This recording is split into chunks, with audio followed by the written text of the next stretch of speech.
Solution দাতা। সময় নিক, অপেক্ষা করুক। এমন না যে যে ভালোবাসছে তাকে সে এখনই চলে যাচ্ছে, এমন নয় যে তার বাবা মা এখন মানছে না পরবর্তীতে মানবে না। সো সময় নেক, বাবা মাকে বোঝাক এবং ভালোবাসার মানুষটিও কিছুদিন সময় অপেক্ষা করুক। একসময় ইনশাল্লাহ তার মনের মধ্যে যদি জিনিসটা সত্যি সত্যি ভালোবাসা বলে থেকে থাকে, ওইটা একসময় এক্সিকিউট হয়ে যাবে। খুব চমৎকার। আচ্ছা, এই যে মানুষ আসলে ভালোবাসলে অনেক বেশি আবেগপ্রবণ হয়ে যায়, এটা কি সত্য? অফকোর্স সত্য।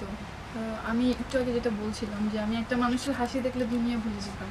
সো আসলেই তার প্রতি সেই